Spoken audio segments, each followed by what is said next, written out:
All right. Mr. Floyd, you out there? Can you hear me? Okay, perfect. And Mr. Floyd, now that you're out in the lobby, you're welcome to take your mask off when you testify. So it's because we got a little space for you. Okay. Well, you sit tight. Oh, I turned the. That's messing with those TVs. Listen to it. Okay. That's because I was watching Bad News Bears and stuff. Okay.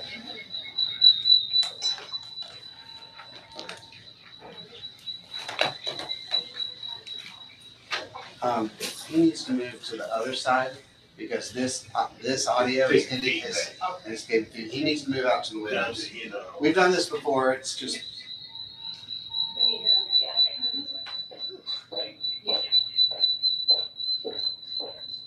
That should fix it.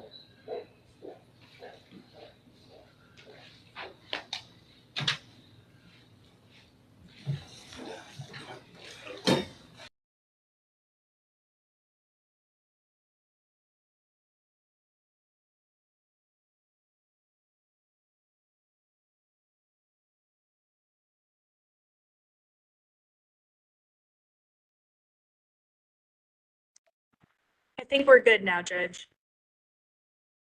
Okay, that sounds great. Thank you.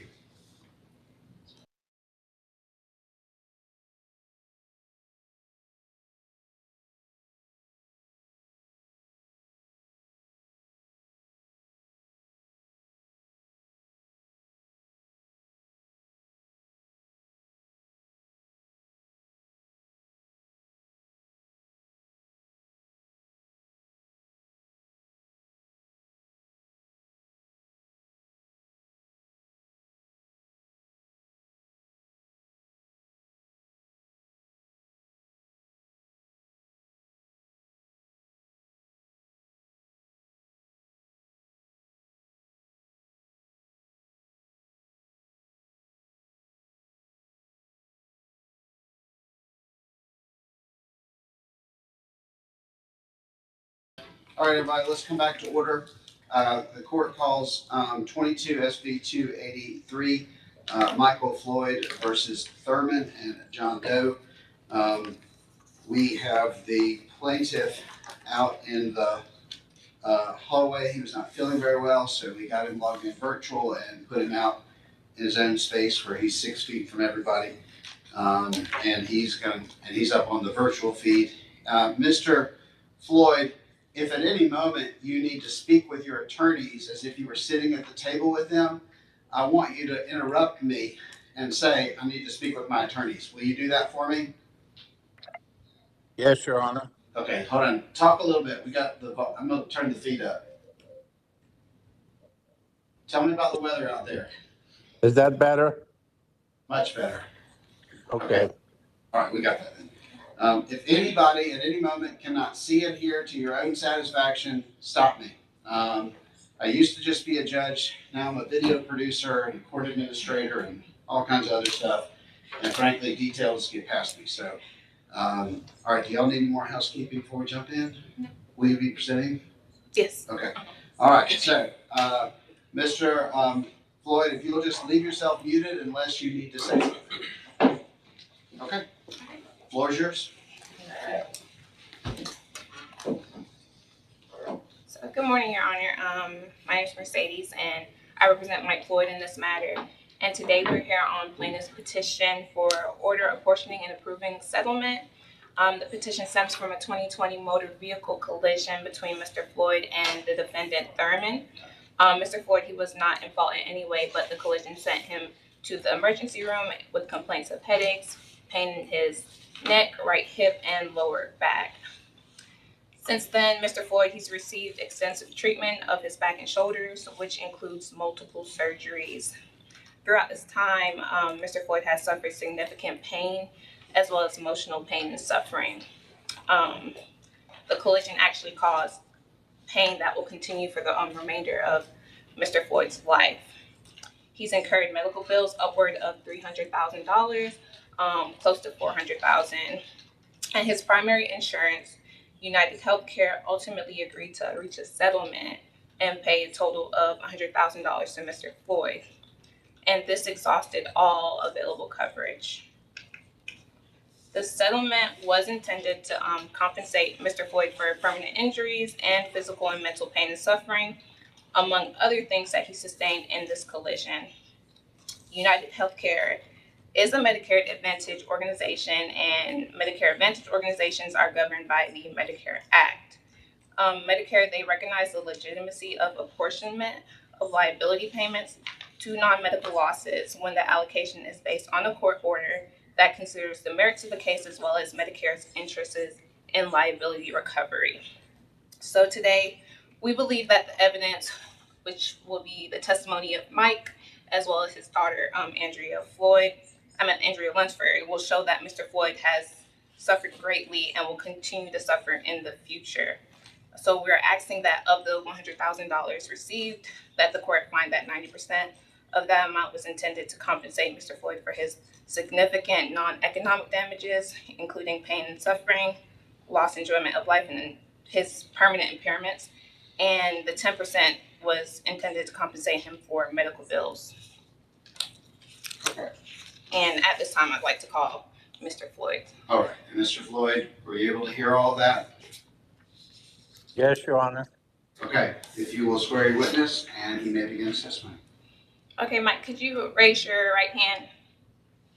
And do you swear affirm to tell the truth, the whole truth, and nothing but the truth, so help you God? I do.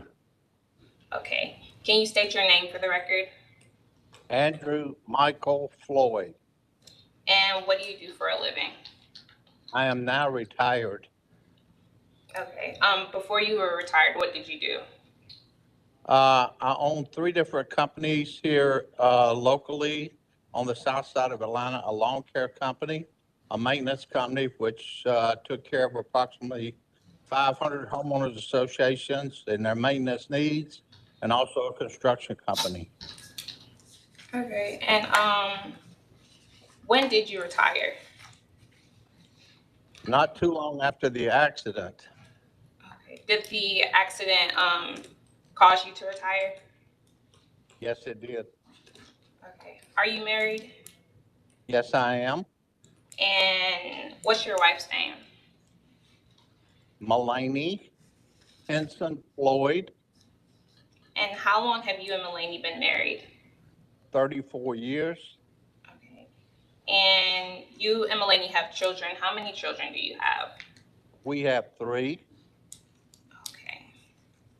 So essentially, we're here today to apportion damages resulting from the collision that you were involved in on September 2nd, 2020. Tell us a little bit about what your life was like before the collision. My life before the collision was go, go, go. I mean, I am a extremely highly motivated person who believes that the only way you get ahead in life is work.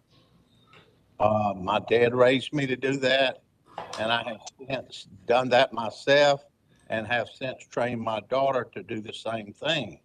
And I am now no longer able to do my mind tells me I can do those things till I start to do them, but then my body says no, you can't. All right. And did you have hobbies that you enjoyed? Yes, I ran field trial beagles for the American Kennel Club, and I judged field trials all over the United States of America for the American Kennel Club, of which I'm no longer able to do anymore. Okay. And I understand that you spent a lot of time with your wife. How were things with your wife before the accident? As far as how were things, we were great. I mean, our life was super. Uh, um, as far as she traveled with me, she went places with me. She even went on these field trials with me when I would travel. Uh, she at times would ride with me at work just to go and look at jobs, just to ride around. We had a super, super close relationship. Okay. Now I'm going to shift gears a little bit, and we're going to talk about the collision that happened on September 2nd, 2020. Do you remember where you were going the day of the collision? Yes, we were going to pick up our dogs from the groomer in Jenkinsburg, Georgia. Okay. And do you remember how the collision happened? There was a car, we had gone through the red light on 42 south of Locust Grove, and right past the big church there. And a car had stopped to make a left turn into a driveway. And then there was a car that had stopped behind it, and I stopped behind that car. And there was a pickup truck stopped behind me. And then the next thing I knew, my wife was shaking my arm, wanting to know, was I okay? I was just, I guess, blacked out. I'm not really sure what happened. It happened all so fast. Okay, you said you blacked out. So do you know if you experienced any initial pain in the car after the collision happened? When I came to, I had pain that was in my left leg and my hip that was just excruciating. Uh, Both of my shoulders, my neck, uh, the the pain. I really don't know how to describe pain.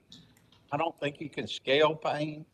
I think it goes from uh, as much as you can stand to as little as you can stand, and I had really more than I could stand at that time.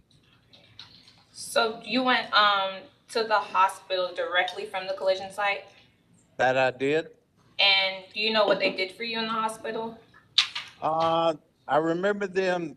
They started an IV. I do remember that. They did brought a machine into the room, and they did X-rays of my hips and my back, my shoulders and neck. And then they came in and took me down and did a CAT scan.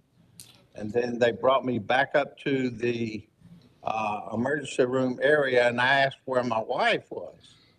And they said, "Oh, they're doing a CAT scan on her also." Okay. So did you leave the hospital the same day? Yes, I did. And did they tell you what your injuries were when you left? No, they did not. They said that we needed to follow up with our orthopedic doctors to find out if there's any substantial injuries that they didn't note at the emergency room itself. Okay. So after that initial ER visit, when was the next time that you visited the doctor? I believe it was 2 days later, I saw Dr. Raj Pandya of Atlanta Knee and Shoulder Clinic, who is one of the well-known orthopedic doctors for all the sports teams in the Metro South area. Okay. And I know you've been in and out of the doctor since. Can you summarize for the court what your medical treatment has looked like in the last 3 years? Oh, it's just been in and out, in and out, in and out of the hospital. I had a rotor cuff surgery on my right shoulder, which when he flew in from Chicago to do that, he told me at that time, he said, "I'm doing the best I can, but I doubt if it's going to work." Well, it didn't work. It's already come loose. The right shoulder, he said, was beyond repair. The only thing that he could be able to do with it would be a replacement. And then he referred me to a gentleman, Dr. James Malcolm, who is a neurosurgeon, and he works in conjunction with Dr. Pandya. And I saw him on numerous occasions.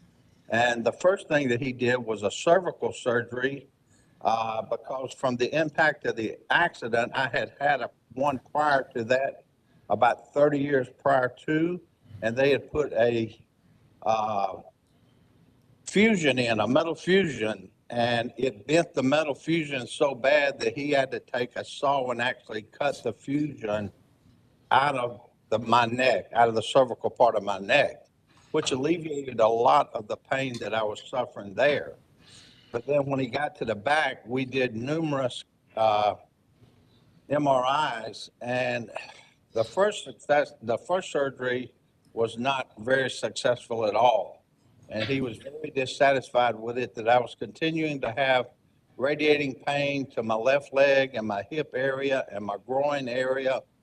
And so he went back in again And on the second surgery, I contracted 2 different types of MRSA staph infection, which I had to be treated at home on IV antibiotics for a total of 6 months. And then once this was done, he called me up one day and he says, I think I've got something that will help you out 100% on your back. And he said, can you come see me in my office tomorrow? I said, sure.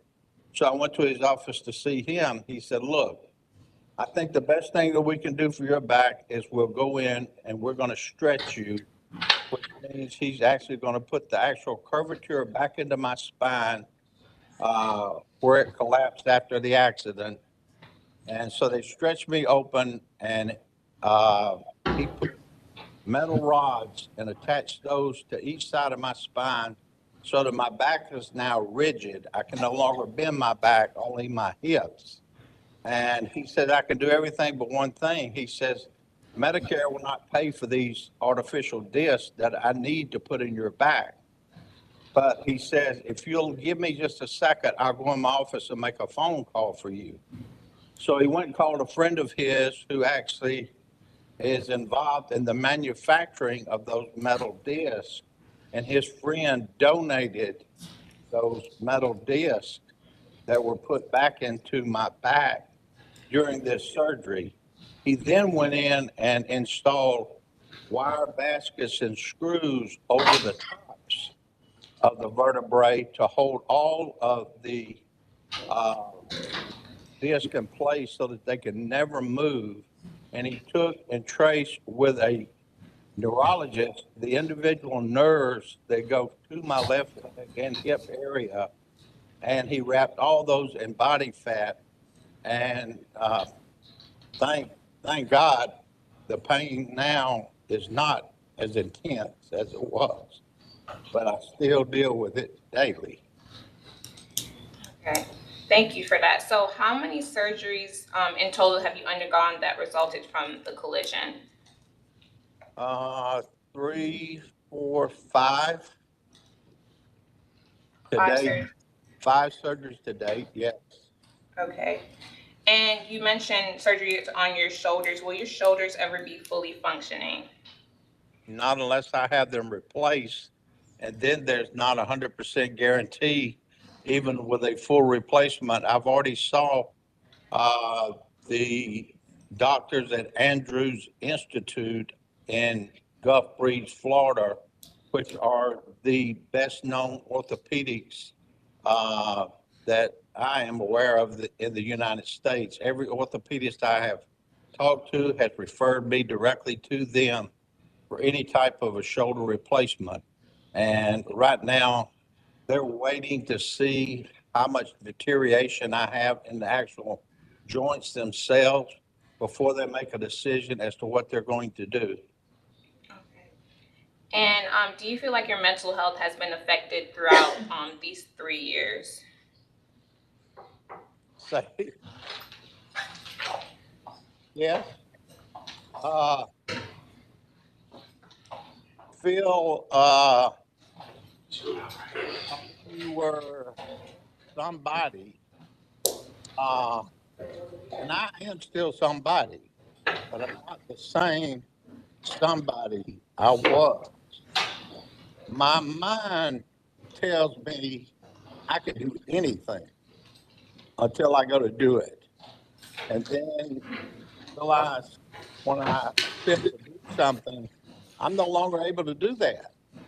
I can't function like I normally like I used to function.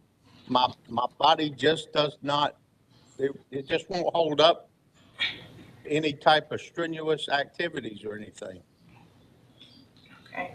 So what is life now? What is life like now for you in regards to daily activities and just things that you would normally do in your daily life? What my daily activities now, I try to keep a daily routine where I get up at the same time every day. I try not to be redundant in the things that I do on a daily basis. I love to cook. I consider myself a very good cook. And so that's one of the things that I do. Uh, that makes me feel good is that I've got big, thick rubber mats that I can stand on. I even have my own separate kitchen where I go out and I experiment with different things.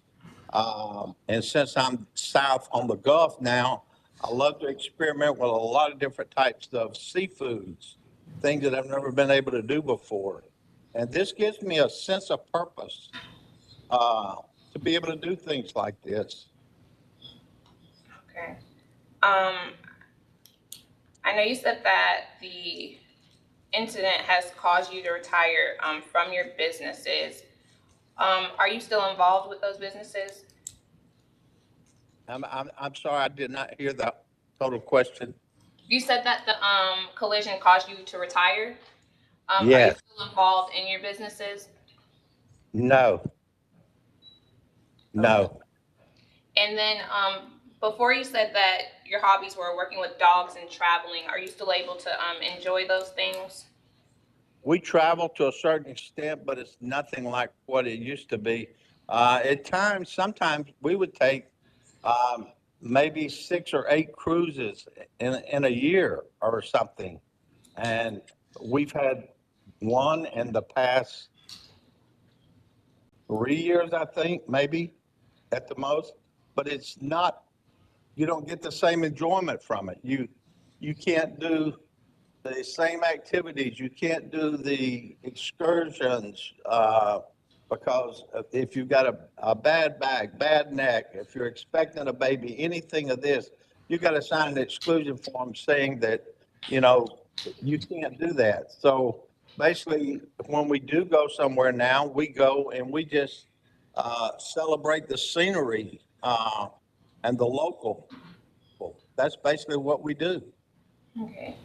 And do you believe that this collision and your injuries, do you believe that they affected your marriage? Quite a bit. And could you explain how? Sure. Uh, prior, prior to this accident, my wife and I were probably uh, intimate maybe 4 or 5 times a week, you know, and it's at the point now, maybe if it's once a month, you know, and sometimes not then, you know, it depends on pain level. I'll be honest with you. And do you feel restricted in completing any daily activity and task? I know you said that you find a purpose in cooking now, but are you restricted in completing daily activities? Yeah, there's a lot of things that I can no longer do. My wife um, raises service dogs and donates these to underprivileged special needs children who cannot afford to buy a service dog. So she either provides them with one that will qualify as a service dog or a companion dog. And also for the Wounded Warrior Project, she donates two. And it was nothing for her to bring in 10, 50-pound bags of dog food. Now I have to hire the guy up the street to come down to be able to unload the dog food to put into her kennel building because I'm no longer able to do that. It's something that I'm restricted in doing. I can't, there's so many things I can't do now. Okay. And what do you think is worth more, your medical bills or your pain and suffering? My pain and suffering, probably. Okay. And are you asking this court to apportion 90% of the settlement to you to compensate for your pain and suffering and 10% to your medical bills? Yes. Yes. And I have nothing further. Okay. Thank you, Mike. All right. Thank you. You may call your next witness. I would like to call Andrea Lunsford. All right, I think she's in the courtroom. Yes. All right.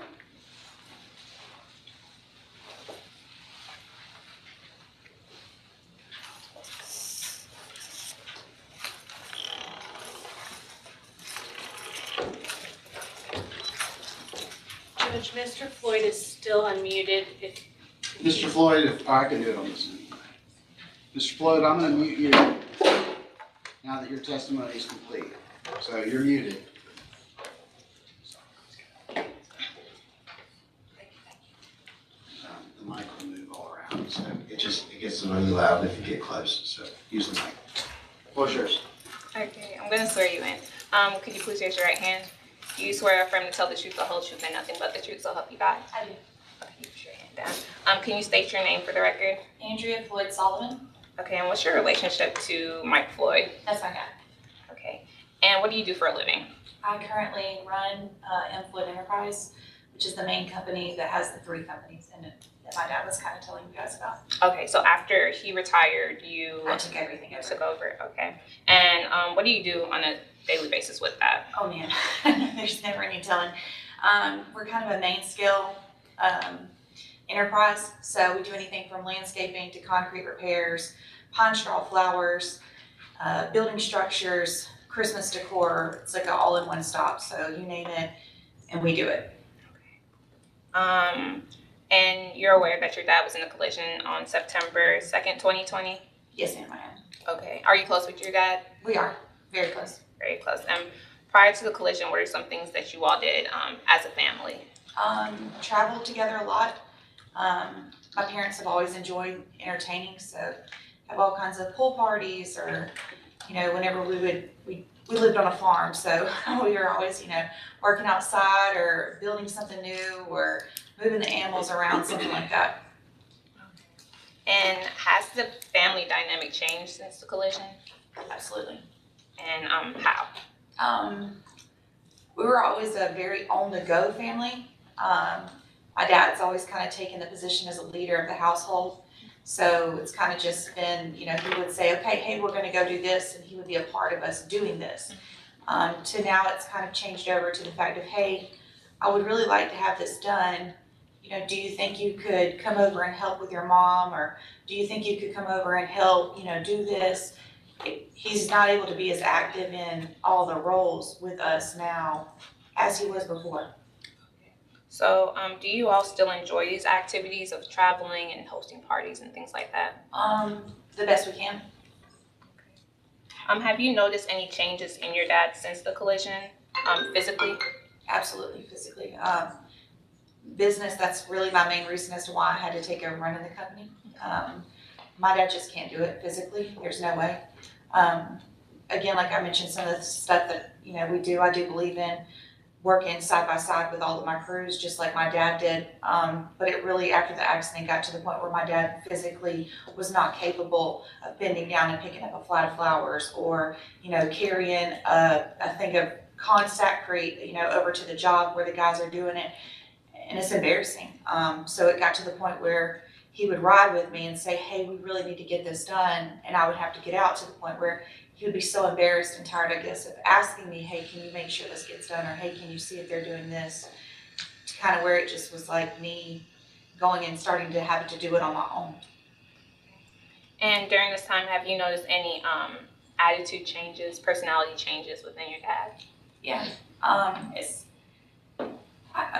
No one wants to talk about their parents, but definitely he's on the grumpier side of things, which I understand. It's sad to watch a man.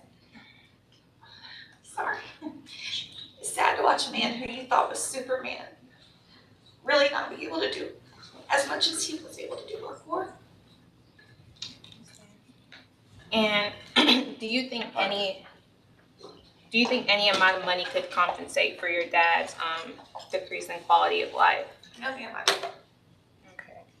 So your father got an insurance settlement of $100,000 to compensate him for everything caused by this collision. We're asking the court to apportion 90% of that amount to your father to compensate for his pain and suffering and loss of enjoyment of life, things of that nature, and the other 10% to his medical bills. Do you think that's a fair split? Okay. No further questions. All right. Ma'am, you may step in. All right, next witness. That's all the witnesses I have. Okay. All right. You wish to sum it up for me or anything? Yes, so I would just like to close by reiterating that we are asking for 90% of that $100,000 settlement amount to go to Mr. Floyd for his pain and suffering and his permanent impairments, and the remaining 10% to go towards his medical bills. You heard from Mr. Floyd as well as his daughter today that the significant impact that this collision has had. He's had multiple surgeries and doctor's visits. He's had to retire from his job. He's constantly in pain. His shoulders may never be fully functioning, and all that has taken a toll on his mental health while affecting the relationships that he holds the closest to him. So under these circumstances, I believe that 90-10 is a fair split. And that's all, Your Honor.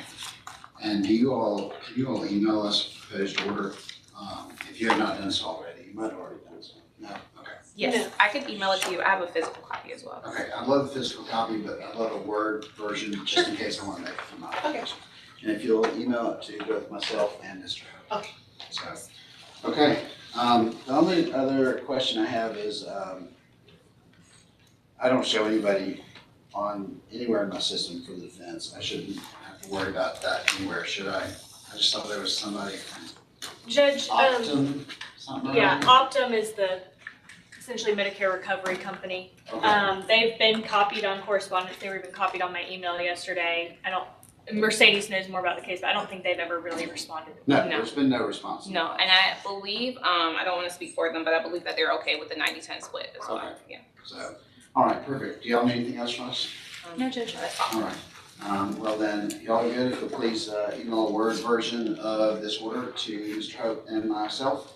We'll take a look at it, and please say your client, I hope he has full recovery. Thank you. Ms. Megan, if you'll come up here real quick, we're done.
All right, Mr. Phillips, I've got the feed, I've got the mics unmuted.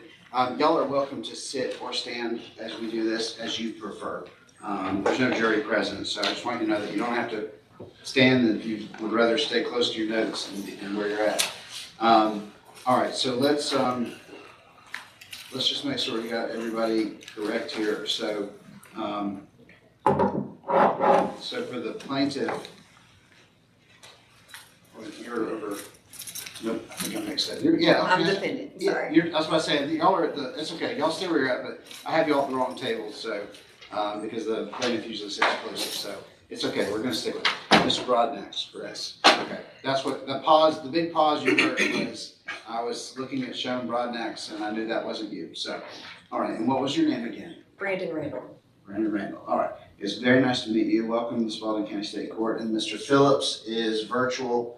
I He isn't responding. Mr. Phillips, are you there? Your Honor, he actually had a family emergency last night. Oh, okay. And he's not gonna be arguing. I asked that he be excused. Yeah, it's fine with me. I mean, it's not a problem. Co-counsel, Yes, okay. we work together. And Perfect. he's actually subbing in for the actual attorney who's on leave, so he's just. Okay, perfect. All right, well then y'all will bring them up to speed if there's any issues, so. Okay, so, let's see, it's defendant's motion and, come over here. So it's your motion, is that correct? Yes, Your Honor. All right. Any housekeeping before we jump in? No, sorry. All right, go ahead. Well, thank you, Your Honor. I think this issue is pretty straightforward. Ultimately, we have a situation where there was a race to the courthouse, on the same, car collision. The plaintiff in this case filed suit and, prior to the answer being due, we filed suit in the plaintiff's jurisdiction of Clayton County. And so I think this is the issue where if we had chosen the venue based on where the incident occurred, the cases would have been both in this county. We would have noticed it sooner and the cases would probably just be merged. But since we're in different counties, it kind of proceeded the way it did. But ultimately, this is a decision where you, Your Honor, have broad discretion, and under similar circumstances, trial court's decisions to add this type of omitted counterclaim has been upheld for several reasons that I believe we qualify for. In short, plaintiff had notice.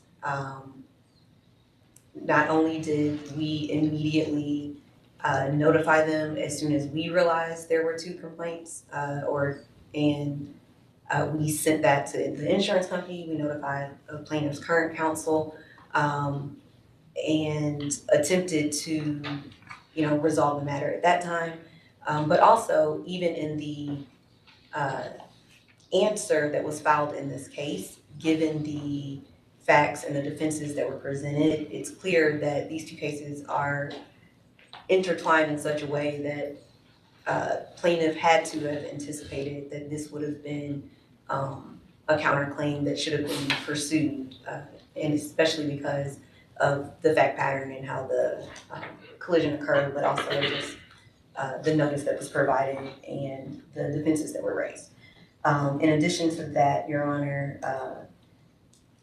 the claim was brought timely. We're nowhere near the statute of limitations in this case at all, but also even from a chronological perspective, the claim that was brought in Clayton County, which could be considered a counterclaim, was filed within the 30 days that plaintiff's case was filed in this court, so it would be timely. It just would have been misplaced in the wrong venue. And an error of that nature, a motion to excuse an error of that nature is something that has been upheld, and that type of forgiveness from the court is something that, when a defendant makes it in good faith, has been reasonably agreed to. Additionally, Your Honor, there's been no prejudice by bringing this claim and it being allowed to be added at this time. Again, the statute has not run, and there's plenty of time to continue to investigate the claim, to continue for all parties to be brought up to speed and participate in the discovery process. Additionally, in having to prosecute his own claim, plaintiff would have to have done all the same workup that they would have to do even when we add our counterclaim. It creates no additional work or burden on their part. And lastly, this promotes judicial and it fosters and promotes judicial economy.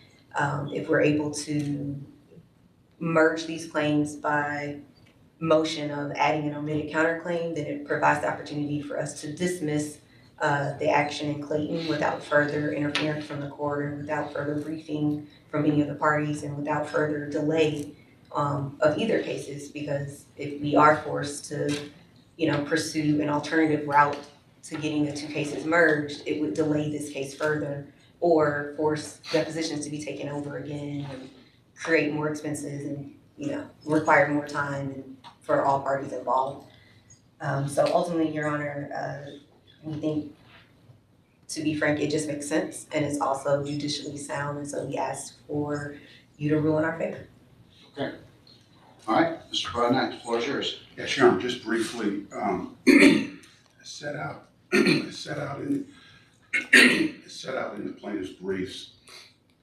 Compulsory counterclaims may not be added by amendment where the defendant has knowledge of the claims at the time the defensive pleadings were prepared and filed in the first instance. That was set out in Air versus Suburban Auto Body, citing Smith Dixie Pool Corp versus Kramer. At issue in this case is at the time the defensive pleadings were filed, did the defendant, Mr. Andrews, have knowledge of the claims that he's setting out in the counterclaim? If the answer to that question is yes, this court has discretion to deny the motion to add the counterclaim. Now, Mr. Andrews filed his answer on June 27th, 2023. At the time he filed that answer, he had knowledge of the counterclaims that he's asserting because he filed a complaint a week earlier in Clayton County on June 20, 2023, alleging the exact same claims. In the motion to add the counterclaim, the defendant argues that he raised it that plaintiff was negligent and caused the vehicle collision, and therefore that put us on notice of his counterclaims. But that also goes to the issue of, did he have knowledge of the claims that he's now seeking? And the answer to that's clearly yes. And so we believe that this court has the discretion to deny that based on the defendant's prior knowledge. Okay. All right, Bob. Just briefly, Your Honor, while we understand that you absolutely have the discretion to deny it based on an argument of notice if you saw fit, we would just like to highlight that while we understand notice is assigned to the actual client and it's presumed that their counsel would be responsible for the same knowledge, in the realities, you're dealing with an individual who's inadequately qualified to fully understand the legal systems. That's why he has legal representation. And in this instance, for the case where he was a defendant, he didn't choose that counsel. That was counsel assigned to him by a third-party company, his insurance company. Like, it just adds layers to this level of understanding of who had knowledge of what and when.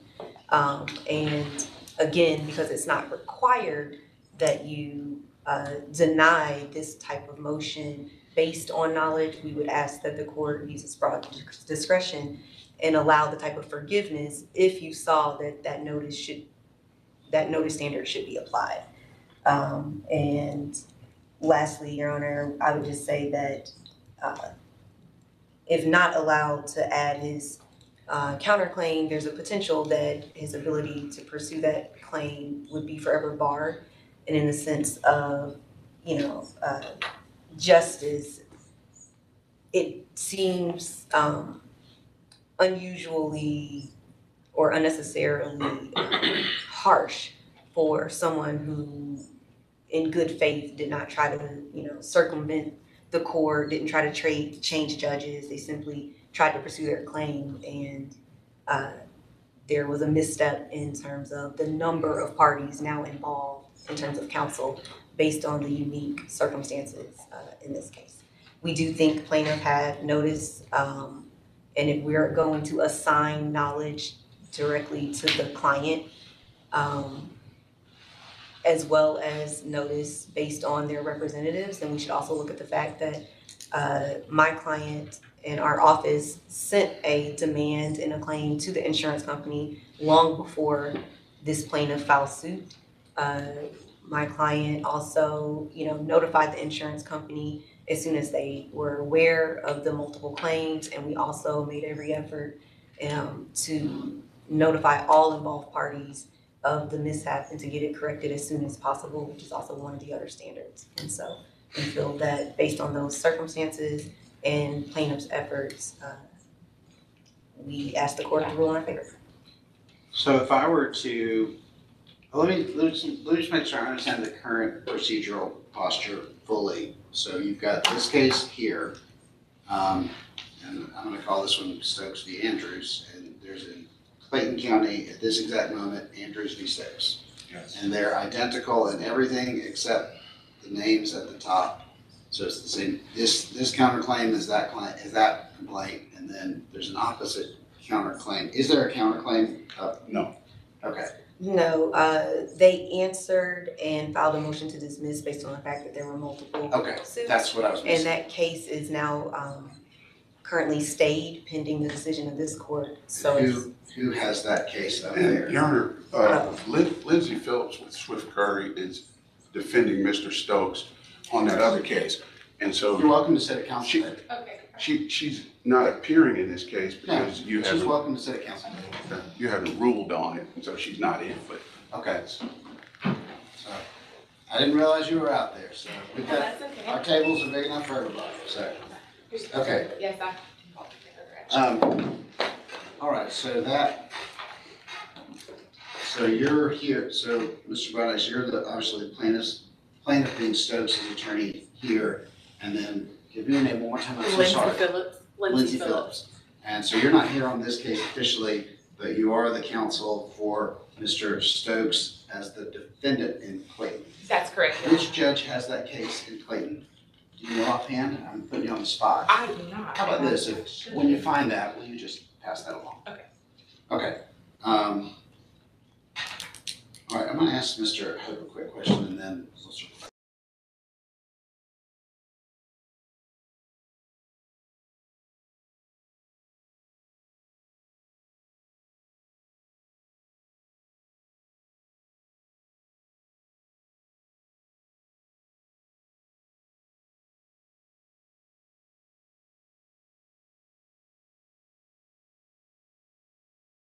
Mr. Phillips, who's in place for Mr. Baraka.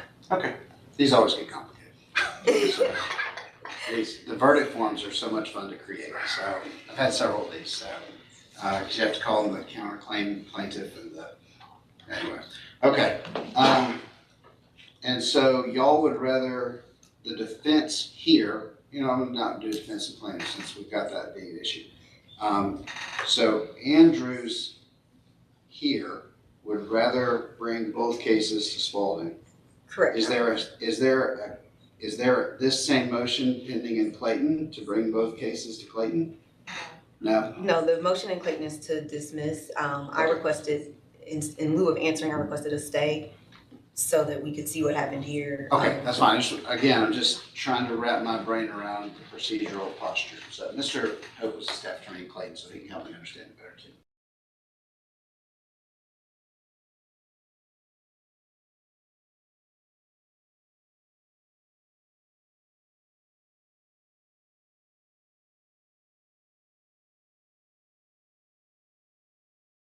Questions. Number one, this case was the case filed first, correct? Yes. Okay, I heard that. I just wanted to confirm that. And then who signed the complaint in Clayton that started that one? That was you. Okay, that's what I thought as well. And Mr. Phillips' counterpart signed the answer in this case. So our offices Yes. we're not the same office. No, I got that. Mr. Phillips, you should be able to make yourself if you ever have to jump in. Yeah. I was just going to say I'm pinch hitting here and not intimately familiar with the facts, but it sounds like to me that this was kind of like two ships passing in the night situation. Yes, I caught that. Yeah. So that's all I have to offer. Okay, no, we're good there. Okay, give me one more second.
Your Honor, I'm not sure if, I think y'all may be on mute. I'm sorry. Sorry, I just hit the button. Sorry about that. Sorry. Okay. I was simply asking if there's any other housekeeping or anything else that we need to address while I'm framing this up. That's it. Okay. How long do y'all need to get proposed orders to me? Y'all. End of day, Your Honor. So if y'all just get those emailed in, again, email it to both of us. And the goal is to get a decision out quickly, so after I've talked to, everybody, and that way y'all know which way you're going. So, okay. Y'all need anything else before we part ways? Well, just so I'm clear on the order that you're looking for, I understand the UM order, but are you expecting an order on the counterclaim as well? Well, as far as, so my understanding is I'm still mixed up because y'all are at the opposite table, so I'm constantly pointing in the wrong direction for record purposes.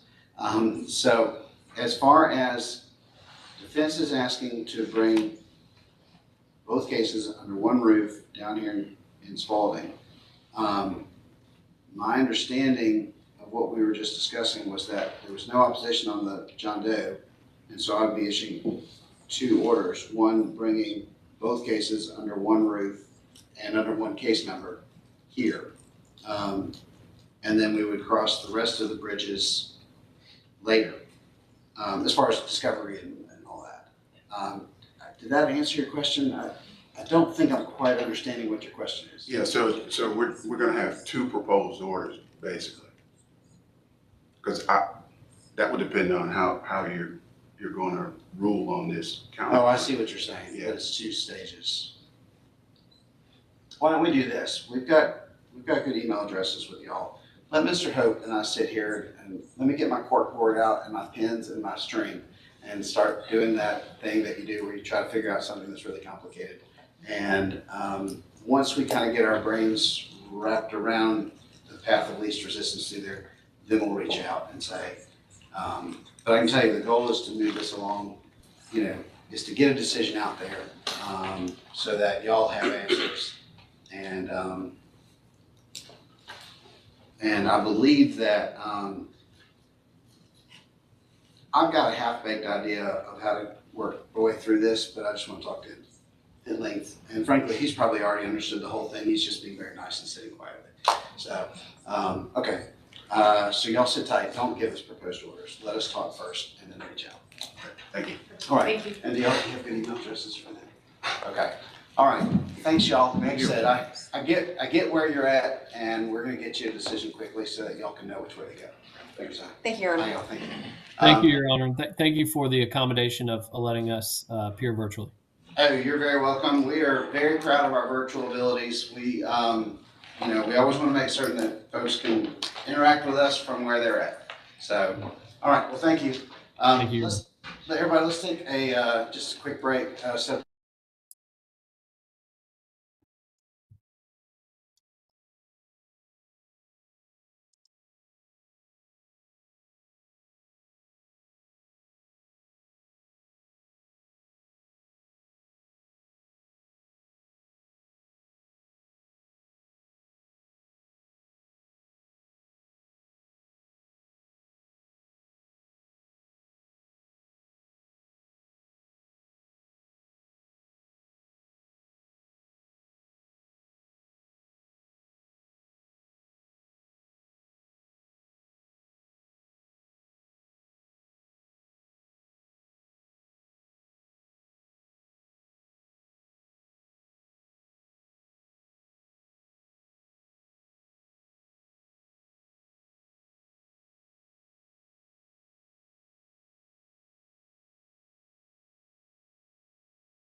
All right, let's come back on record. All right, so we have 22 SB 301 Benson versus Cole. It's defendant's motion to dismiss. It's Mr. Alan Hoffman. Yes, sir. All right, and then Miss Molly, is it Amick? Amick, yes. Amick, okay. Well, it's very nice to meet both of you. All right, any housekeeping before we jump in? Okay, it's your motion. Thank you, Your Honor. We are here on our motion to dismiss this morning. I've prepared just a brief summary of the background, if that would be helpful. It would. The plaintiff filed her initial complaint for personal injuries on October 20th of 2021, and that was regarding an automobile accident that occurred on October the 12th of 2020. The original case number for that was 21 SV-320.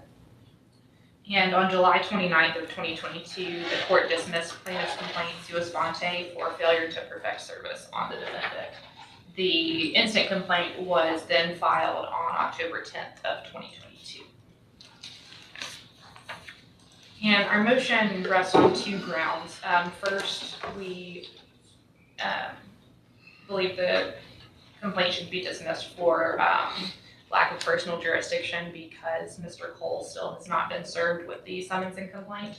And then secondly, the claim is barred by the statute of limitation because plaintiff failed to exercise due diligence in attempting to effect service after the statute of limitation expired. And with respect to the lack of personal jurisdiction, absent a proper service or waiver of service, the court can't exercise personal jurisdiction over defendant, and where service has not been perfected, dismissal is proper under 9-11-12B. And Mr. Cole is here today. If the court would like to hear from him regarding the purported service. But the crux of our argument will be with respect to the expiration of the statute of limitation. Okay. So just to make sure I've got it, so I'm looking at this one from Scott Stonica. That's the one you would provide testimony on? Correct. It's dated August 30th of 2023. Okay, I'm looking at it. Okay. Okay. So shifting gears for just a moment to the statute of limitations, which would have passed on October 12th of 2022. Before I go into our argument there, I do want to just note that we were just made aware this morning of 2 additional affidavits that were apparently executed by Mr. Stonica in November of 2023. We were not aware of those prior and haven't had a chance to review those in great detail. So our argument is based on the facts that are in the record, and we would just ask that to the extent plaintiff attempts to offer those, we would ask those not be considered because of the late disclosure. As I mentioned, plaintiff's complaint was filed on October 10th of 2022, which was 2 days before the statute of limitation expired. Having had her initial complaint dismissed for failure to perfect service, she should have been aware of the importance of swiftly perfecting service at the outset of this case. And when the statute of limitation expires between the date the complaint was filed and the date of service, whether or not service relates back to the filing depends on whether plaintiff was diligent in attempting to perfect and secure swift and proper service. Absent proper service, the doctrine of latches precludes the statute of limitation from holding.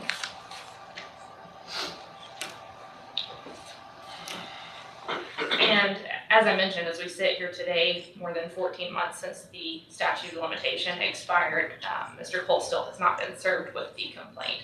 But even assuming that he had been served on August 30th, as plaintiff contends, that was more than 10 months after the statute of limitation expired, and dismissal would nonetheless be proper because there were so many prolonged and inexplicable delays in service attempts on the part of plaintiff. I've cited in our briefs, Your Honor, case law affirming the dismissal of complaints even where service was proper when that service occurred 177 days after the period of limitation ran. And here in the instant case, the purported service occurred 322 days after the statute of limitation ran. Based on what we know from the affidavits in the record, over the course of the 11 months that passed between the filing of the complaint and the purported service, there were only 9 service attempts made, which averages out to less than once a month. These were punctuated by extended lapses in time of 30 days, 53 days, 58 days, 43 days, and then 126 days. In plaintiff's reply to our motion, we noted that as early as December 21st of 2022, plaintiff recognized that there were other options for perfecting service available, and made reference to filing a motion for service by publication, but no motion was ever filed. Moreover, plaintiff failed to scrutinize the information that she was relying on in trying to perfect service on Mr. Cole, such that the investigator, whose affidavits are in the record, was trying to locate individuals under different names, including a Brandon Virgil Cole, who was born in 1922. And there's also evidence in plaintiff's response that that date of birth was incorrect, and plaintiff knew about that in October of 2022, but service attempts were made at addresses associated with that individual nonetheless. The final service attempt on August 30th, which plaintiff contends was successful, that address appears to have been obtained from information in a public record search for a Brandon Cole, Brandan, which is different spelling than the defendant's, and otherwise there's no evidence in the record, or that we're aware of, that defendant was associated with that address or has any relation or connection to the individual Bruce Evans who was served with the documents. It bears noting that even after we filed this motion raising the issue of defective service, another 28 days passed before service was purportedly affected. And plaintiff attempts to minimize this delay in her response, stating that she worked constantly with the process server to ensure service was perfected, but in fact, we're not aware that she even contacted the process server until 2 weeks after a motion was filed, and another 2 weeks passed before service was attempted at that 560 Lakewood Drive address. Our position is that this series of inexplicable delays and the attempts to serve defendant, and including the faulty information that was relied upon multiple times, provides this court with sufficient evidence to find that plaintiff failed to exercise reasonable diligence in perfecting service such that the statute of limitation was not told, and therefore her complaint is due to be dismissed with prejudice. I'll just note that we rely on our brief and our reply brief in support of our motion, and have cited the supporting case law in those briefs. And I have nothing further at this time, Your Honor. Okay, and as you've cited your cases, I've been tracking them in the filings, so Thank you. I have them up here. All right, anything else for our pivot? No, Your Honor. All right, Mr. Hoffman, the floor is yours. Morning, Your Honor. You mentioned earlier a cork board with yarn and connecting all the dots. That's what this case has been like from my professional point of view. I took this case on shortly after it was initially dismissed, and so I can't really answer to anything that happened with the first suit. So the second suit's me. I did file it 2 days prior to the running of the statute of limitations, and I sent out the court-appointed processor for Scott Stonica to go serve at what I thought at the time to be the most likely place to serve Brandon Cole. That was at this Lakewood address. The way I came about that was I already knew that he was most likely not going to be at the locations that were on other official documentation, such as his hunting license, his fishing license, his the address on the police report and on his driver's license. So instead we used the public records in order to identify kind of where the Bermuda Triangle is, and we found some names on different ones, because Brandon Cole is an exceedingly common name. As a matter of fact, if you go search for it, you can't even find results in LexisNexis public searches unless you add additional qualifying information. It just says 3,000 or more in bright red letters. So you have to kind of pick and choose to start somewhere. And that research for me in September and October of 2022 sent me to this Lakewood address. Scott Sonica went there prior to the running of the statute of limitations and spoke with Mr. Cole's aunt. So she brought up that this record brought me to Brandon Virgil Cole, who is 100 years old right now. Well, I don't know how his aunt is living, because when Scott Stonica talked to her, she identified herself as his aunt, and he just wasn't here right now, didn't have his phone number. That's not the kind of thing you would say if there's a 100-year-old man in there. So I really don't think that's a case of mistaken identity like that. Instead, I think it's more likely an explanation of what my investigator told me about databases merging when people have very similar names. I know personally, I have had this inconvenience throughout my life as I'm a junior. And when I go places, sometimes at the hospital, for example, a few years ago, and they put all my dad's stuff in there because he was already in the system, and I had to go through the bureaucracy and fight it. So all of those attempts where you don't correct somebody about the correct middle initial, I think a lot of them have kind of settled like residue in this Brandon Virgil guy. In addition, in his public records, it sent me to his brother, and his brother had the same address at Lakewood. Nevertheless, Donica went there prior to the running and tried to serve him there, and it didn't work out. Since then, I exercised perhaps a professionally unreasonable manhunt for Mr. Cole. I attempted service at 27 locations. My private process server last year followed his license plate around using that investigative stuff and would go there the day of. It would pop up on his little registry at Lakewood, and no answer at the door, no answer at the door. It was tried about 5 times over the course of June of last year. Unfortunately, Mr. Basham, who's the process server that I'm referring to here, you ordered him to be a court-appointed one in May of last year. This guy's always in his car. He works by phone. He had 2 different telephone numbers while I was working with him. But the reason I hired him was because he got the job done.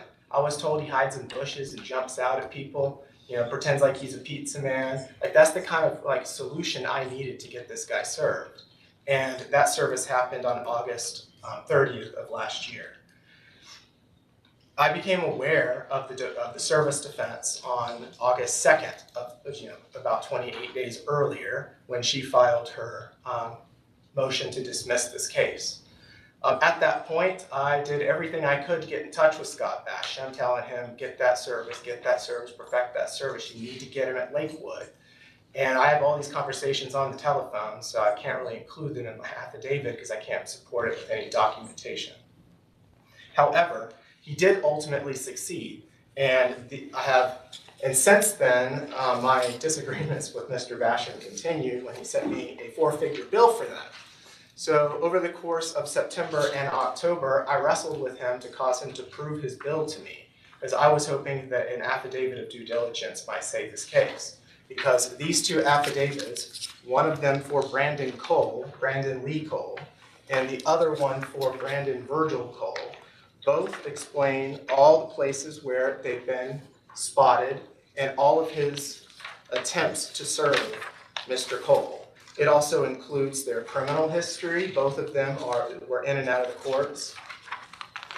And but I want to draw the attention mainly to this issue of identity.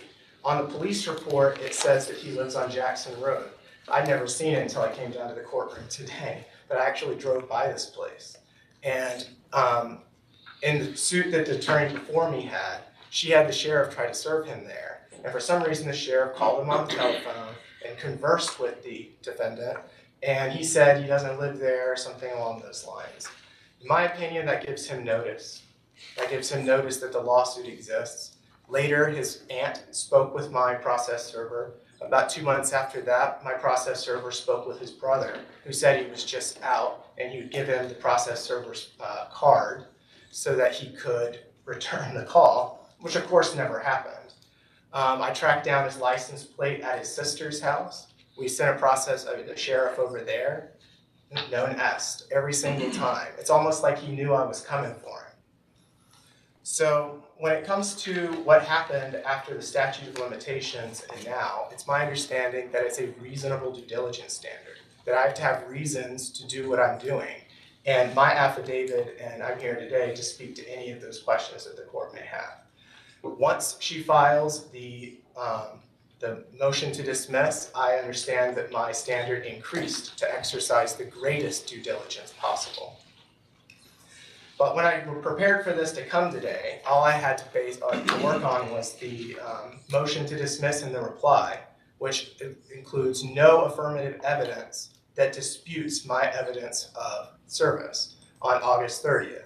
The law says that she has to show clear and convincing evidence, the strongest nature of which the case can afford. And I see that a Mr. Cole is here today, and if the court views that as, and I think it should probably take that into consideration since the trial court is supposed to view all the facts in making this decision, I would like the opportunity to cross-examine him so I could examine how clear and convincing his testimony could be. I also want to point out that in 1953, the Georgia Supreme Court held that the form of service is not supposed to be dispositive alone. It's also about one second, I just want to read it to you.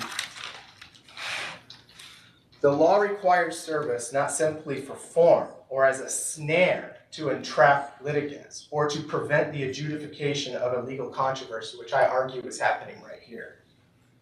But its sole purpose is to put the defendant on notice that he's being sued and afford him an ample opportunity to be heard on any defense that he may wish to make.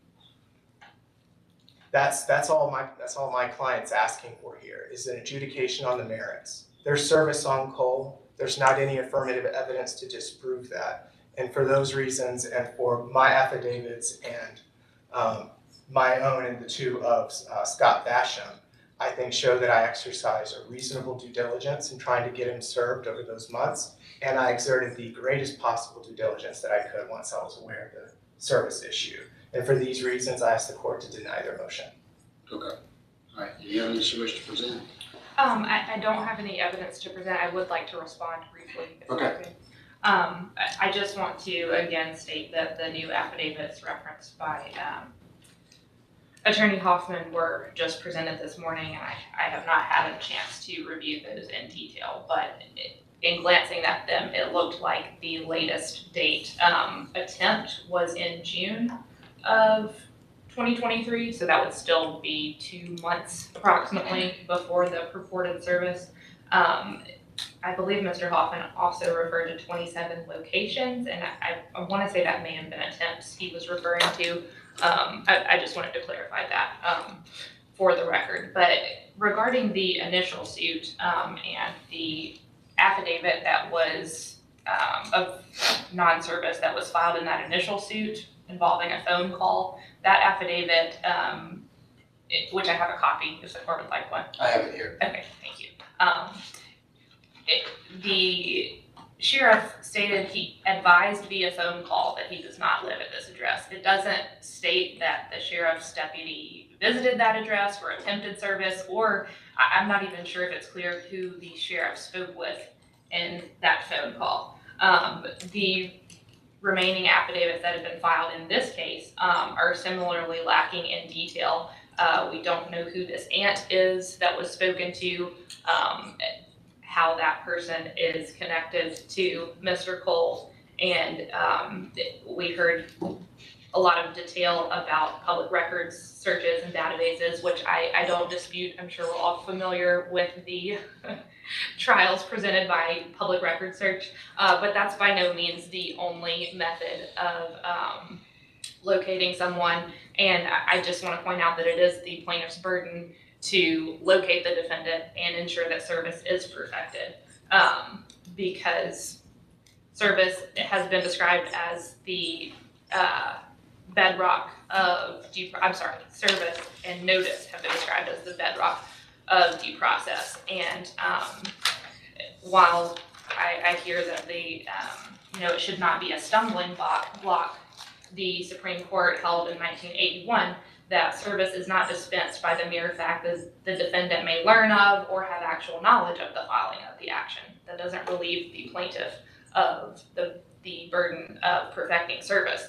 And there's no evidence other than assumptions in this case that Mr. Cole did in fact know that service was being attempted, or heard from anyone, or is related to any of these individuals that are turned up in the public record search for the Mr. Cole who is apparently 100 years old currently, or the Mr. Brandon Cole who spells his name differently.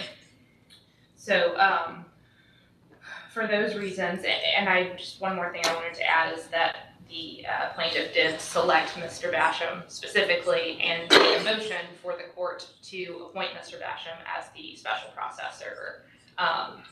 If the court would like to hear any arguments about the recently disclosed affidavits, I would ask for additional time to respond to those if you'd like to consider them. But just on a glance, it appears that they show multiple attempts at addresses that have no connection to the defendant, Brandon Cole, other than what's already been described as faulty, sometimes public record searches. Okay, so just to clarify, the additional documentation, I'm pointing at the plaintiff's table, that you all have that has not been filed with the clerk yet, are any of those showing personal service, or those are just additional non-est? Yeah, it shows the work of the process server from May until July of, July of 2020. Okay, and those are not filed with the clerk, because I'm not seeing them. Not yet. I didn't think I'd need them here because my understanding is that unless there's something to overturn my prima facie evidence of service that I have, that I wouldn't need this. But I'm glad I brought it since it seems like Mr. Cole might be here to provide that. We'll see where this goes next. So, okay. All right. So you don't have any evidence to present? No, Your All Honor. right. Do you have any evidence to present? I can present both of these affidavits to the court. And I would object to that because of the late notice, Your Honor. To the extent you'd like to consider those, we would just request additional time to review and review in more detail. Okay. I'm sorry. Well, as far as evidence goes, if y'all have any witnesses or whatnot, I'll hear it. If not, it's a motion to dismiss, so I'm supposed to make it off the record. So I'm going to make it off the record unless there's something else here. So if y'all are good with what you have, I'm going to land this plane. I'm going to take it under advisement, and I'm going to go look at everything. If you all have evidence you wish to present, you certainly can. I can tell you that I don't have this straight in my head yet, and I'm going to need to sit down again with the chart and map it all out. But give me just 1 second.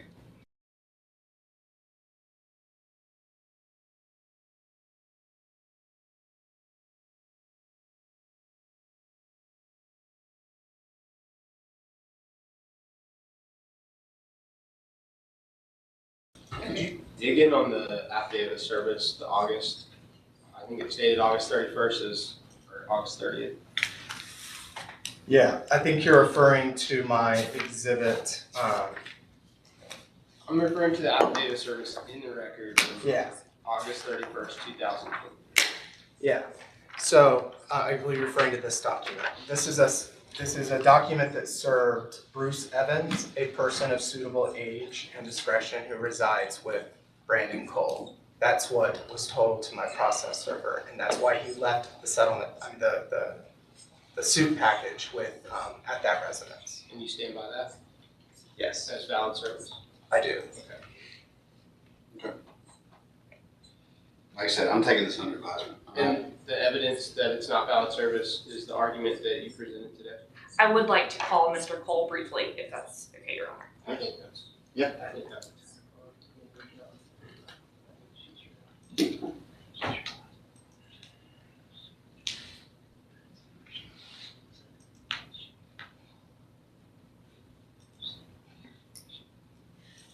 Yeah, I'm gonna step off the pitch for just a minute. Like I said, you've got a lot of moving parts here. Give me just a minute. Well,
Okay, just so you know, what we discussed back there was that I am not against you calling your client. I just need to make certain that there is no surprises here, that if your client comes up here and is placed under oath and is testifying, plaintiff will be entitled to a thorough and sifting cross-examination, which I'm gonna allow, which is going to very likely pull out information, that you all, as far as, I don't know, whatever, locations, whatever, I don't know. So my point is that, I just want to make certain that you have that conversation with your client before you put him on the stand, to let him know that I'm not gonna limit plaintiffs cross much at all. I generally don't. So, all right, let's go off record. You go tell your client that, and if y'all want to recess, we can try this again on another day when y'all have your witnesses here. Like, I know he's got documents I don't have that he's wanting me to review. You got witnesses. Your time to decide. I was hoping we were going to do all this today. That's why I asked y'all to come here. And I feel like I've only had half the hearing, and I mean, I make decisions off half the hearing. I do it all the time, but either we need to do this with evidence for me to make the decision, or it's going to be a true motion to dismiss. We're going to do oral argument, and so that's what I'm trying to get at, is that I need y'all to decide what kind of hearing is this. Is this an oral argument on a motion to dismiss, or is this an evidentiary hearing to determine service? So, all right, we're going to go off record. You go talk to your client. You decide whether you want to continue today or ask for continuance. We're going to come back on record as soon as y'all are ready.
So, all right.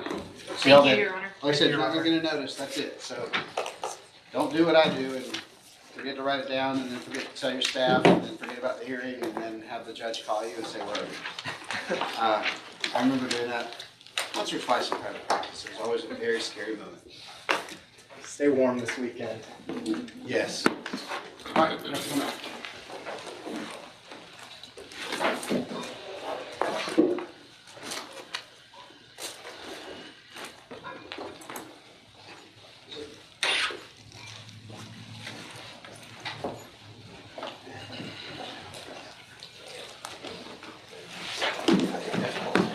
Right now.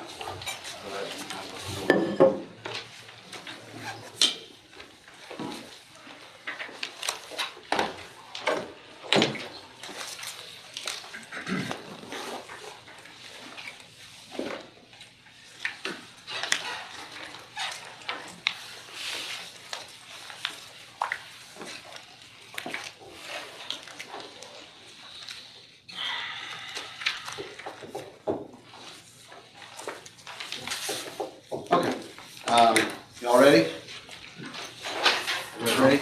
Yes, sir.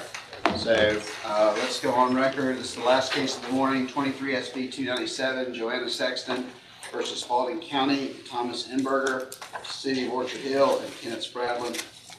And let's just make sure we got the record all clear. So, Mr. Weldon is here for the plaintiff. Mr. Bennett, who did you represent again? I represent the City of Orchard Hills and Kenneth Spalding, the mayor. Okay. And then it's Eric O'Brien. Yes, for the county defendant, Spalding County and TJ Enberger. Okay. That way I got everybody sorted out right. Any housekeeping for the plaintiff before we jump in? No, Your Honor. Any housekeeping, I was just gonna do this in order on the way down. Mr. O'Brien, any housekeeping? No, Your Honor. And Mr. Bennett, any housekeeping? No, Your Honor. Okay. All right, so this is, well, y'all each filed a motion, but they're very similar. Does anybody want to take point or go first? I'll go first. Okay, floor's yours. And again, sit, stand, move, do whatever you want. There's no jury present, and I don't have a preference. Okay, great. I was going to confirm that just for formality's sake, and with that introduction, may it please the court. Just a background of the facts of this matter. The underlying accident occurred at Julian Jones Park. It's a 15-acre park in the city of Orchard Hill. The park has been leased to Spalding County for recreational use since about 1992. There's various features of the park. As it relates to the subject litigation, there's 2 walking trails throughout the 15 acres. Those trails are assessed by the public free of charge. Anyone is available to use them basically at any time of the day. There are also some areas that are available to reserve or rent. There's a picnic area that seats about 40 individuals within the 15-acre park. That can be reserved through the city. And there's 3 pavilions. There's 2 small pavilions and 1 large pavilion that are on the back side of the park, and those can be rented through the county for a fee. The underlying accident occurred on March 22nd, 2023. Ms. Sexton was using the walking trails. She was not part of any group or organization that rented any of the pavilions. As she was using the trails, navigating the walking trails, she came across a brown algae-like slippery film that was on top of the walking trails and slipped and fell. Based on the facts that we know and the allegations in plaintiff's complaint, it's our contention that these facts fall directly underneath the framework of the Recreational Property Act, or the RPA for today. The RPA gives immunity to those who allow without charge the public to use their property for recreational purposes. The purpose of the RPA is to encourage property owners to allow public use of the property, and by encouraging that use, it limits the owner's liability. Specifically, the owner owes no duty of care to keep the premises safe. They have no duty to give a warning of any dangerous condition or activity on the property. And lastly, there's not a conveyance of the legal status of an invitee or a licensee to that individual using the property. So the facts of the case, the plaintiff, Ms. Sexton, was using the walking trails free of charge for recreational purposes on a park that's generally used for recreational purposes. It's our contention that falls directly under the RPA, and provides immunity to the county defendants. I think that the plaintiff's argument is that the pavilions and the picnic area are available for a reservation for a fee. Their contention that defeats immunity by under the RPA, I think fails for three reasons. The first, plaintiff wasn't using the pavilions, wasn't using the picnic area, and wasn't charged a fee for using the walking trails. Second, there's an affidavit attached to the county defendant's answer from Mr. Imberger that clarifies and states that none of the pavilions or the picnic area were rented, period, on March 22nd, 2023. And lastly, the Georgia Supreme Court has made it clear, and I'll read the text, that there is nothing in the plain text of the RPA to suggest that the legislature intended instead to leave in place the potential liability of landowners to persons who have not paid to use an owner's property for recreational purposes, just because the landowner would be potentially liable to others who have paid to use the property for such purposes. And that's Mayor v. Harris, 302 Georgia 853. And recently in 2021, the Georgia Court of Appeals echoed that holding and provided that indeed providing free admission on a select basis, for example, by inviting special groups such as Boy Scouts, Girl Scouts, honor roll students, veterans, etc., to events where others have paid to enter, is common practice that fits within the stated legislative purpose of the RPA. And that's Schock, SCHOCK versus Holy Trinity Catholic Church, 361 Georgia App 195. And the facts of that case was that there was a church potluck dinner. At the entrance to that dinner was a donation bin. The donations weren't required, and plaintiff Schock did not provide any donations. And the court there held that the RPA immunity applied because even if the church was requesting, even if not requiring donations, that the plaintiff did not pay or provide any donations at that time. There is a limited exception to the RPA, and that falls under whether there is a willful or malicious act, and whether there was a failure to guard or warn against a dangerous condition or activity. This exception does not apply when there's just a mere inadvertent or an accidental, involuntary, inattentive, or inert or passive omission. Malice in this case is an actual intent to cause the actual harm that the plaintiff suffered. For in this case, there would be an actual intent by any of the named defendants for plaintiff to slip and fall and suffer injuries as she has alleged. In this case, the condition of the sidewalk, whether there's a brown algae, which is a discoloration on the paved grayish black sidewalk, is a natural condition. It's a partially shaded sidewalk. The accident occurred in March when thunderstorms, rainfall was generally higher, creating conditions where algae generally was going to grow. There's no allegation that Mr. Imberger or anybody with Spalding County exacerbated the issues or had knowledge that there was any sort of preventative steps that they need to undertake to warn any users of the walking trail. And as the RPA provides, the owner has no duty of care to keep the premises safe or to give warning of any dangerous conditions. And so given that the claimed brown algae was a naturally occurring condition, that does not rise to the level of willful or malicious acts to fall under limited exception to the RPA. In addition, the county, Spalding County, and Mr. Imberger in his official capacity are entitled to sovereign immunity. Sovereign immunity is provided by the Georgia Constitution and extended to the counties. The only waiver of sovereign immunity is provided by a legislative act, and currently the only legislative act that provides for waiver of the county sovereign immunity relates to negligent use or maintenance of a covered motor vehicle. Obviously here with Ms. Sexton tripping and falling on the walking trail, there's no allegation related to a covered vehicle, and therefore sovereign immunity is not waived for the county or Mr. Imberger in his official capacity. And as it relates to Mr. Imberger in his individual capacity, he's entitled to official or qualified immunity. There are two prongs here to this analysis. The first is whether Mr. Imberger was acting under a ministerial or discretionary duty. here again, case law is clear that the Court of Appeals has unequivocally held that the acts of inspection or failure to properly inspect are discretionary. And that's Corderis versus Gwinnett County, 220 Georgia Ave, 848. And How long do that again? I lost it. sorry, 20.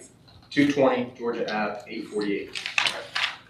And that is a 1996 case, and that's later reaffirmed in 2010 under Effingham County versus Rhodes, 307 Georgia Ave, 504. That held generally that a county commissioner cannot be liable for deciding when and how to work on roads because such a decision is discretionary.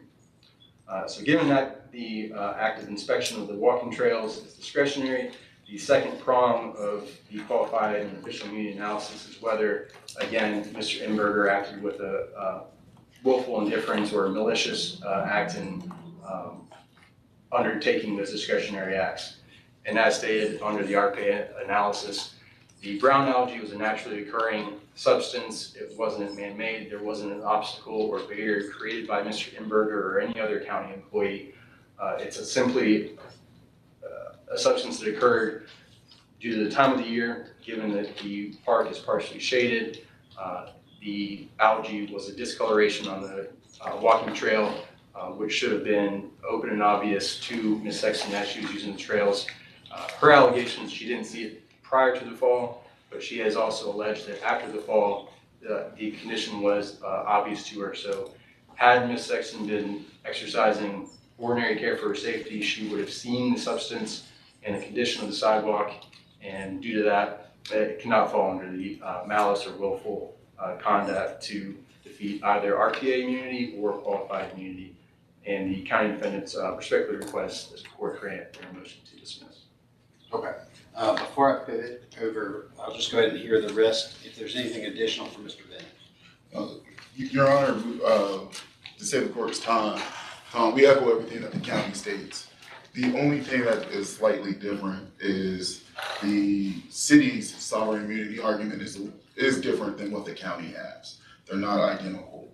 The sovereign immunity for the city could be waived through a ministerial function, which is allowed for in the statute. However, our position is that the city did not violate any ministerial function here. If it's a governmental function, the city cannot be held liable. It retains its sovereign immunity.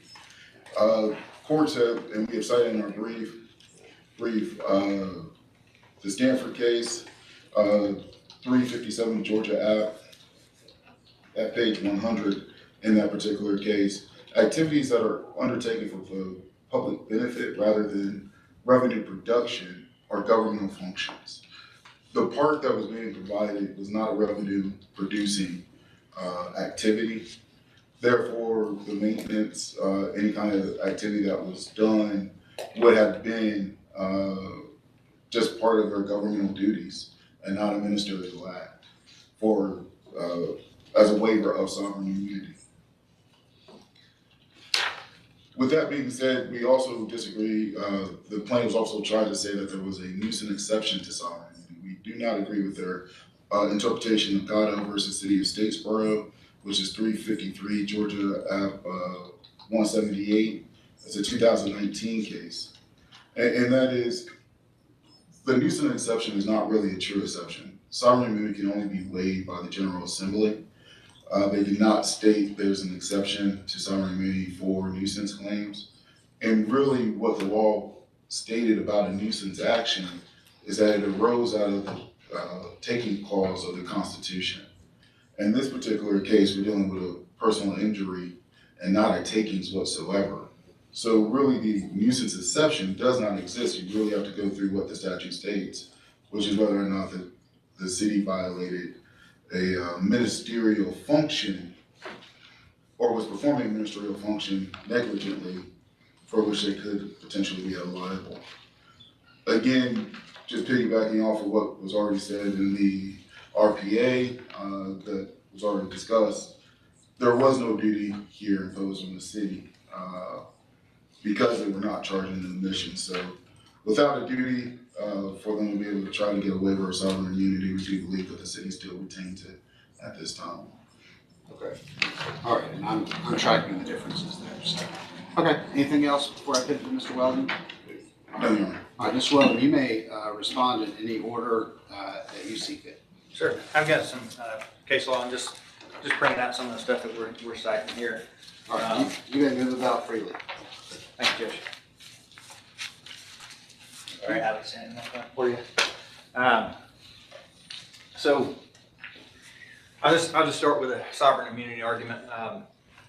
I've handed you a copy of the section from the Georgia Constitution which specifically states all officers and employees of the state or its departments and agencies may be subject to suit and may be liable for injuries and damages caused by negligent performance of or negligent failure to perform their ministerial functions. And I don't think that they're arguing that that's not the case, but what we're saying and what we specifically allege is that this is a ministerial function. Furthermore, the Georgia Tort Claims Act in section 502123 provides that the state waives sovereign immunity for torts of state officers and employees while acting in the scope of their official duties or employment and shall be liable for such torts in the same manner as a private individual or entity would be liable under like circumstances. So we're alleging that there is liability here, and obviously there's a waiver. We're alleging that there's a waiver of sovereign immunity with regards to the negligent acts which are ministerial functions.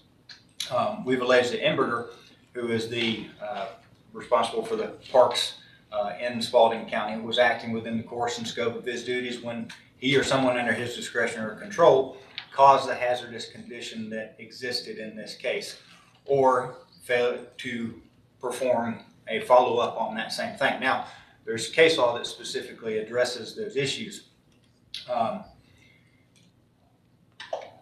For instance, Joyce v. Van Arsdale. That's one of the cases that I've handed you. It's a very similar one to here. They asserted sovereign immunity in that case.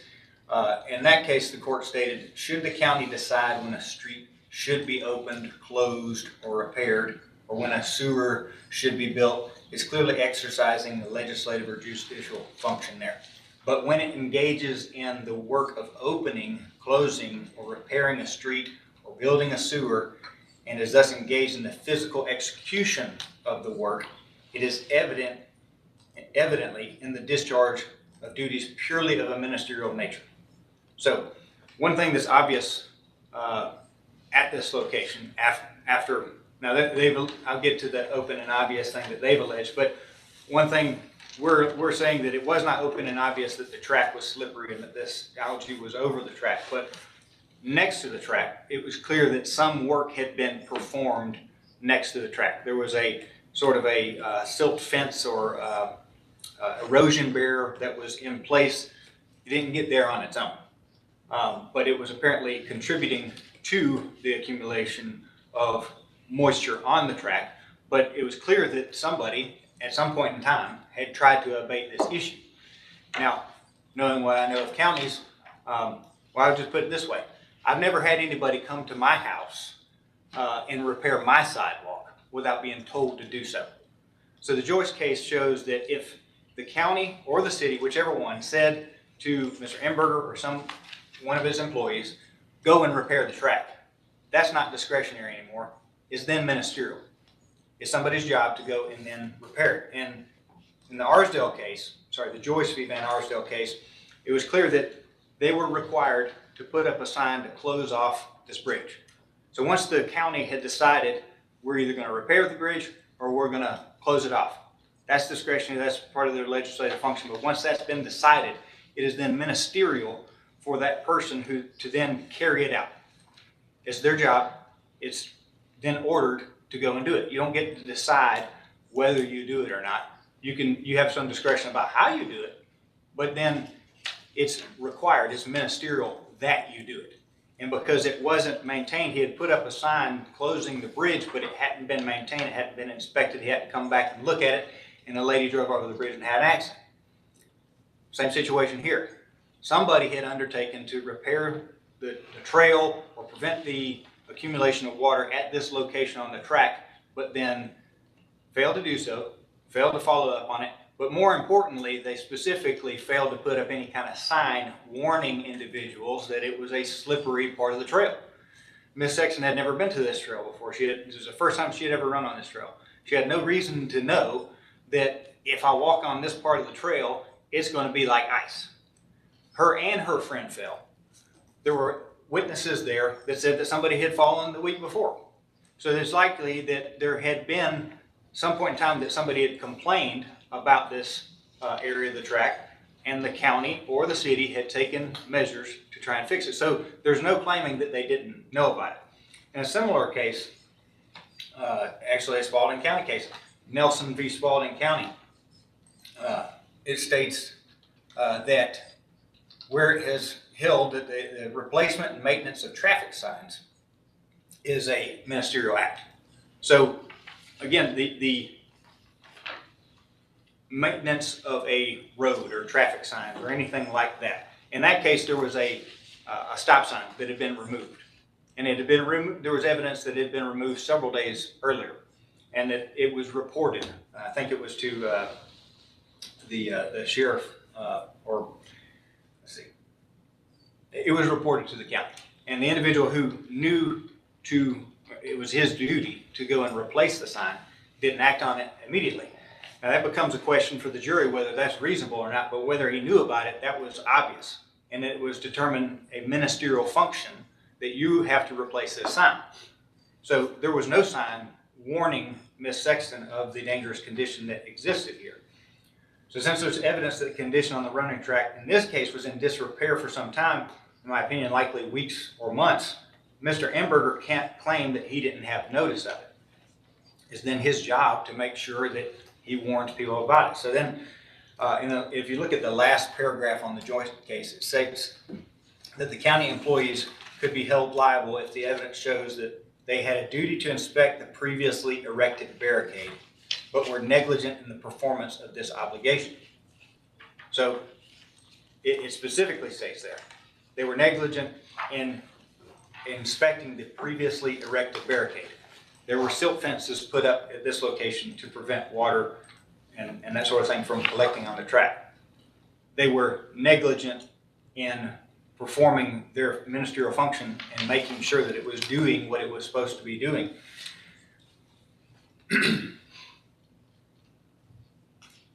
Now, again, this is not summary judgment, this is a motion to dismiss. We're stuck with what's on the four corners of the complaint. Now,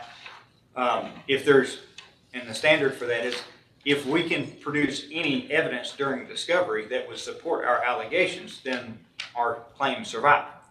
And I believe that we already know that there's going to be evidence that somebody performed that work. Somebody was ordered to perform that work. I don't think anybody goes around just repairing the tracks in Spalding or Orchard Hill just on a whim on their own free time. Somebody was ordered to perform that work. Somebody allocated funds to do that work, maybe even hired a company to come in and do the work if it wasn't performed by county or city officials.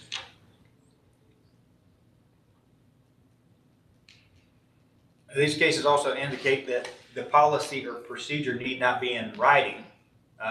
It could be just given verbally. A county road supervisor was told at 6 a.m. in the case previously cited that a tree had fallen across. I'm sorry, this is the Lincoln County versus Edmond case.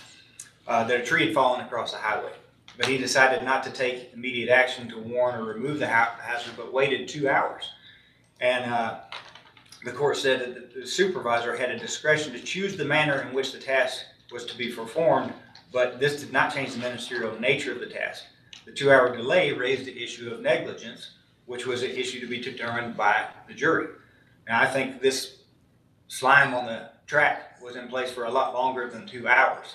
So if removing a tree from a track or from the road that had been there for only 2 hours was an issue to be heard from the jury, and I think the accumulation of algae on this track over a period of weeks is certainly an issue of negligence that needs to be heard by the jury.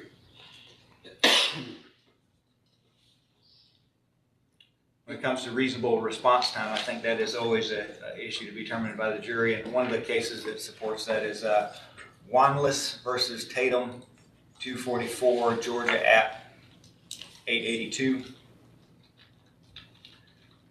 Now, they've alleged that Ms. Sexton should have seen the algae on the trail. Now, I'm always kind of entertained when defendants make the open and obvious argument, because they're saying that somebody who's transient on the property should have noticed something that they have regular interaction with, right?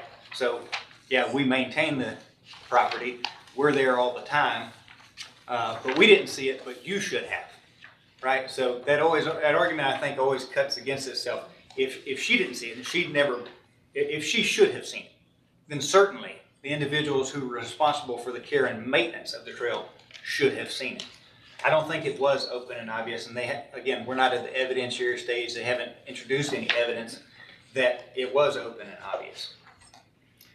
Now, getting to their argument on the Recreational Property Act, I think it's clear based on the statute, which specifically states the purpose of the Recreational Property Act is to protect landowners who make their property available for recreational use.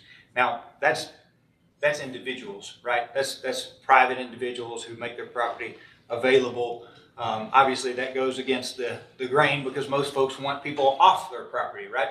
Now, when it comes to municipalities and counties, much of their property is open to the public. It doesn't belong to an individual, it belongs to the people, right? So the whole purpose of the Recreational Protection Act wasn't to provide additional protections to the state or a city, that sort of thing. It's meant to protect individuals who are public benefactors, essentially. But here, we're talking about a running trail, but there's even statutes. There's a specific statute that holds municipalities liable for negligent maintenance of its sidewalks and roads. So I think if we're going to examine the statutory intent behind these things, then I believe that this is much akin to that statute, which specifically holds municipalities liable if they fail to maintain something that creates a dangerous condition, which is exactly what we're stating here. And I can give you that code section, which let's see here. I believe that's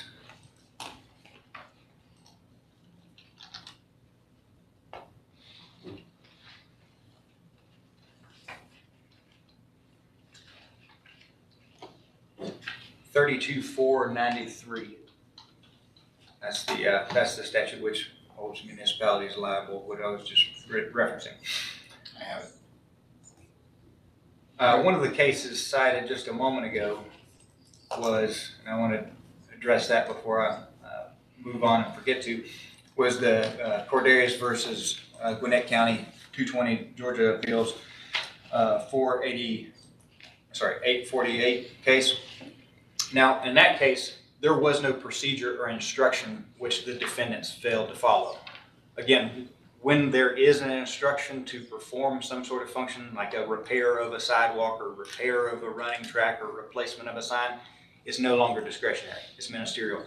That didn't exist in that case. So I believe that one's easily distinguished from the facts of this one. One of the cases cited was Kelly versus Lewis. Again, they seem to rely heavily on that one and others like it. And in those cases, they've said that when it involves watching over students or watching over prisoners and that sort of thing, those are very difficult tasks, right? There's any number of ways to complete those tasks. And when you're dealing with independent individuals with independent little minds like students in that case, then those are discretionary functions, how you do that. Those aren't ministerial. Again, going back to this case, we're talking about a ministerial function, caring for a road, which they already knew about. And when it comes to the Recreational Protection Act, just like sovereign immunity, if it's a ministerial function, there's an exception which provides that they are liable for. And specifically when it comes to willfulness, we're not alleging that anybody actually intended to cause this. They set a trap for Ms. Sexton, but under the willfulness standard, the courts have specifically looked into what does willfulness mean under the Recreational Protection Act. And in order to demonstrate willfulness or malicious failure to warn, those cases say that you have to prove actual knowledge that the property was being used for recreational purposes. Well, obviously, that's clearly the case here. I don't think anybody's going to argue that that wasn't the case. That the city had actual knowledge that the condition existed involving unreasonable risk of death or serious bodily injury. We're arguing that the city did have actual knowledge, and we've alleged that in the complaint, that they did have actual knowledge, which is proven by the fact that they had taken measures to abate the problem in the past. And there's evidence of that. We've got photos that show that they had done work right there. And number three, the condition was not apparent to those using the property. Well, we've alleged that she didn't see the property. She didn't see the algae, that she didn't know it was slippery. I think if you even, assuming arguendo, that she could tell that it was discolored, well, I might think that that's just dry dirt on the trail rather than a slimy, filmy algae. But we've alleged that. Again, we're not at the summary judgment stage, but we've alleged that she didn't see it. And the fourth condition is that the city chose not to warn in disregard to the possible consequences. The evidence is going to show unequivocally there were no warning signs. There was no slippery when wet, slippery, trail ice over or anything like that on the trail. So I think unequivocally we can show that this was a willful failure to warn in this case. So I believe that we overcome the issues raised by both the state and, by the county and the city in this case when it comes to the Recreational Protection Act. Okay. So I do want to get a response, but I've got a procedural question. I'm obviously framing up in my head, if I were to grant one or the other or both, what does that look like going forward? If I were to deny both, at this stage, what would that look like? So am I correct, or does anyone disagree with my procedural thought that if I were to, I'm gonna do this in both directions, but I'm gonna do this one first because this one's easier. So if I were to deny both motions to dismiss, we go forward with discovery to explore that question and the other questions. Just regular discovery, but that would be part of it. And then revisit this question with witnesses, transcripts, and testimony. That I could allow that. That would be one way I could do that. Is that anything about that procedural that is just utterly wrong or I'm missing? So after the discovery is complete, I think the proper procedure for them would be to move for summary judgment at that stage in the game. Because I've done that before where we've had a motion to dismiss, and I'm not saying I am, I'm just trying to understand it, that, ended up, pivoting more on the facts that were going to come out than on the legal issues, which I'm close on this, just to let you know. And what I did was I simply said, all right, I'm going to deny the motion to dismiss for today, but I fully expect to go all the way back through this as a motion for summary judgment with transcripts, and witness testimony. And that seemed to work in those situations. So I'm not saying I'm going to deny it, I'm just trying to wrap it up. So, and then obviously if I were to let one or the other out, you could then just go forward with what was there.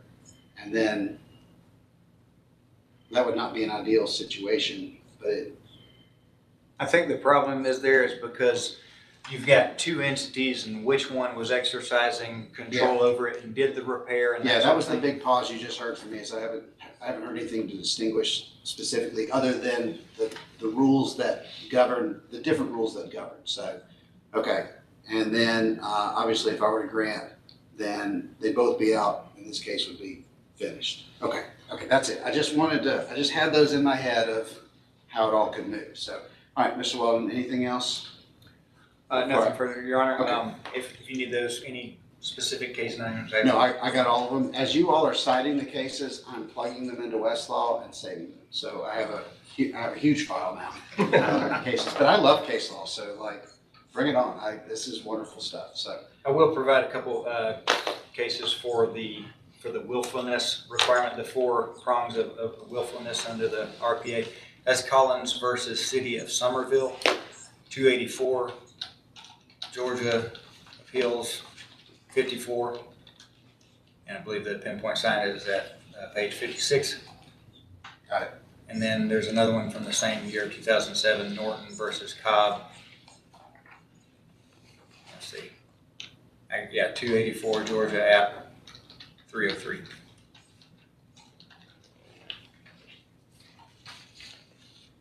Got it. I got both. We're good. And I just realized that the transcript will read me having excellent grammar. So.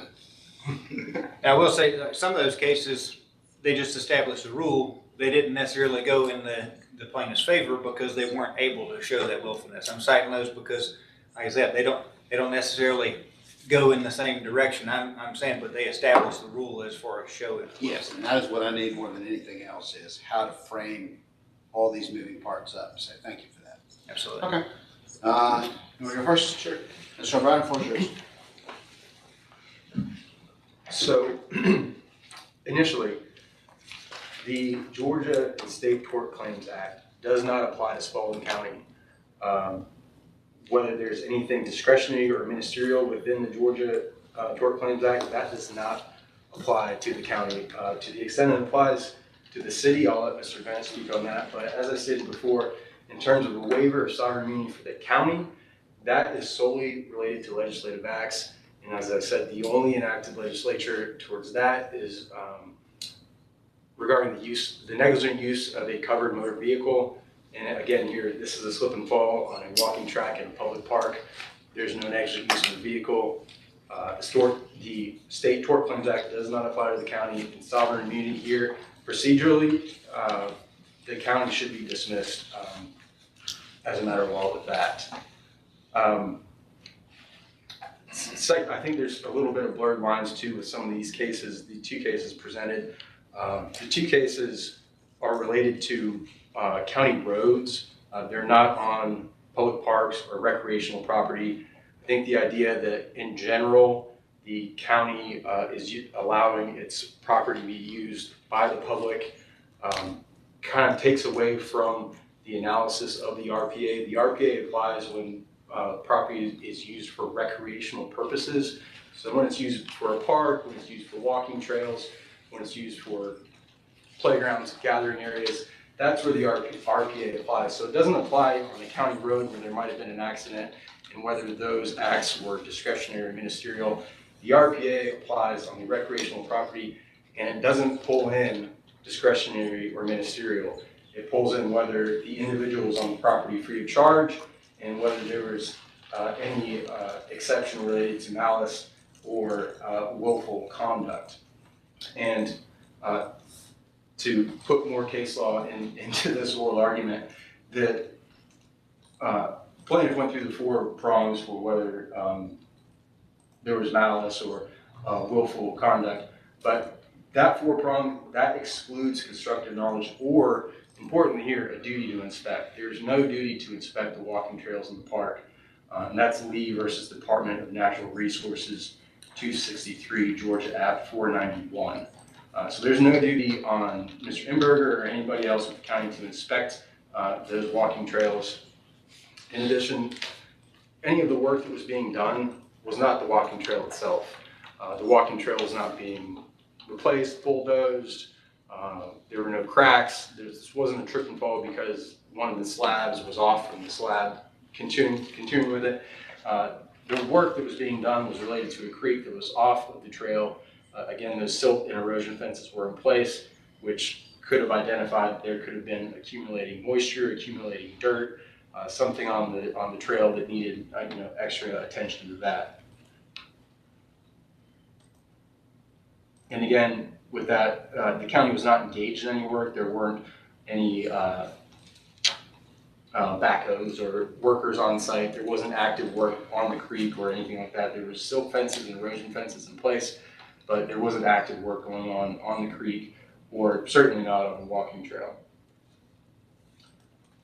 And again, with the Recreational Property Act, there's no duty to warn, there's no duty to inspect. In terms of the RPA applies to individuals, almost every case that we cite in our brief is not related to an individual. We cited a case that was property owned by Mercer University. the City of Carrollton, the Holy Trinity Catholic Church, Stone Mountain Memorial Association, all large associations, cities, counties that were allowing their property to be used for recreational purposes. And again, recreational purposes is the key to the RPA. It's not just allowing individuals to use the property or use a sidewalk in downtown. It's using the property for recreational purposes for those walking trails.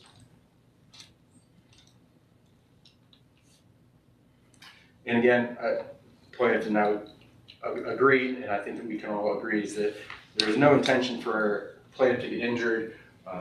This is a natural forming accumulation of algae. There's no duty to inspect, certainly not a duty to inspect the 15 acres of walking trails. Not that the walking trails go throughout the entire 15 acres, but the walking trails are long enough that there's no duty to inspect. There's not a man-made obstacle. There's not an obstacle related to the work that was being done on the creek. The silt and erosion fences were off of the trail. These are all obstacles that should have been apparent to plaintiff, and for that, without even getting into qualified immunity, the RPA immunity should apply and is generally a bar to suit. And I think that allowing this case to proceed to discovery, the time, the expense, the court's resources for us to eventually file a summary judgment to determine that the natural accumulation of algae was not a malicious act on behalf of the county or TJ Hamburger, I think would go against the intent of the RPA and qualified immunity.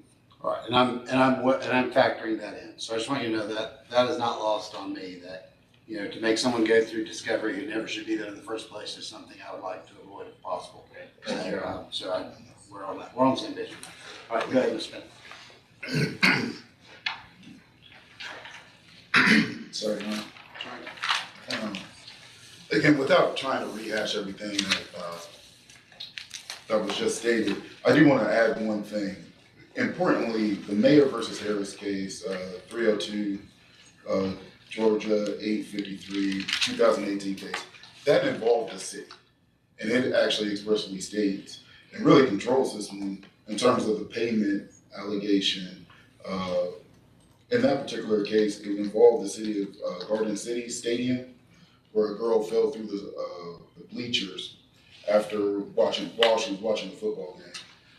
I want to point that out, Your Honor, as another case that states that the RPA does not just apply to individuals. It applies to cities, and it's routinely applied to cities. I typed in the site wrong. Will you give me the site again? Yes, Your Honor. That was here. That was 302 Georgia 853 2018. Yep. It gave me an 1884 case, and I was very confident that's not what you wanted. Okay, I found it now. Yeah. Secondly, in terms of the Georgia Torts Claims Act, that does not apply to cities. The only way that sovereign immunity is waived for those particular cities is actually outlined in the statute, which is 36-33-1. That delineates what sovereign immunity applies to the cities and the government there. We stand by that looking at the definition of what a ministerial function is different than looking at what a ministerial duty is in terms of official immunity. And I think that's where we're getting confused into what is the liability of the city and what would be the liability of the individuals. It was just discussed about official immunity in terms of the mayor. Just to point out, one thing that is being confused is this willful argument of trying to hold the mayor of Orchard Hills liable in his personal capacity. One, the mayor is not the owner of any city property. So trying to impose him a duty that is only required to the actual owner or occupier of the property would be wrongful to do.